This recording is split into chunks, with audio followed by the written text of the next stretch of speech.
حضرت موسیٰ علیہ السلام سے اللہ نے کلام کیا، وَكَلَّمَ اللَّهُ مُوسَىٰ تَكْلِيمًا، کہ اللہ موسیٰ علیہ السلام سے اللہ نے کلام کیا۔ جب اللہ کے کلام کو موسیٰ علیہ السلام نے سنا تو موسیٰ علیہ السلام کے دل میں اللہ کی محبت ایسی جاگی کہ وہ اللہ سے کہنے لگے، ارینی، اے اللہ میں چاہتا ہوں، آپ کو دیکھنا چاہتا ہوں۔ جس کا کلام بھی اتنا پیارا ہے وہ ذات کتنی پیاری ہوگی۔ تو اللہ سے مطالبہ کر دیا، لیکن دنیا کی آنکھ میں انسان اللہ کو نہیں دیکھ سکتا ہے۔ اللہ نے کہا کہ بھئی ہم وہ پہاڑ پر تجلی کریں گے، اگر وہ پہاڑ ہمیں برداشت کر سکتا ہے تو پھر آپ ہمیں دیکھیں گے۔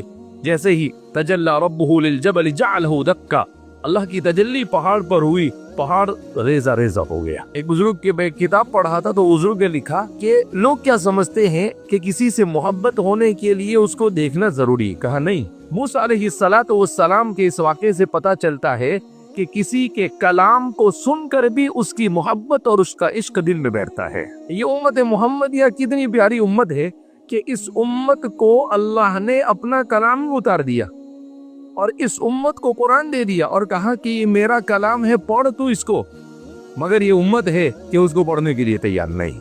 وہاں صرف موسیٰ ایک مرتبہ کلام کرتے ہیں اور اللہ نے اس امت کو دیا کہ بھئی جب جتنا ہو سکے پڑھ۔ اسی لیے حضرات صحابہ کرام رضوان اللہ تعالیٰ مجمعین کے بارے میں آتا ہے کہ قرآن کریم کے ساتھ ان کو ایسا اٹیچمنٹ تھا، ایسا تعلق تھا، ایسا گہرا ان کا ربط تھا کہ ان کا مرد ہو، ان کی عورتیں ہو، سب قرآن کریم کو ایسا پڑھتے تھے کہ ان کا معمول تھا کہ ان کا ہر آدمی ایک ہفتے میں قرآن کریم کو پورا کر دیتا تھا۔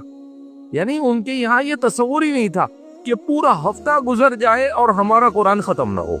اور ہمارے یہاں پر لوگوں کی زندگیاں گزر جاتی ہے، پھر بھی قرآن اٹھا کر پڑھنے کی توفیق نہیں ہوتی۔ اور ان کے یہاں تصور نہیں کہ ایک سنیچر سے دوسری سنیچر آئے گا، نہیں، دوسری سنیچر آئے اس سے پہلے تو قرآن ختم ہو جانا چاہیے۔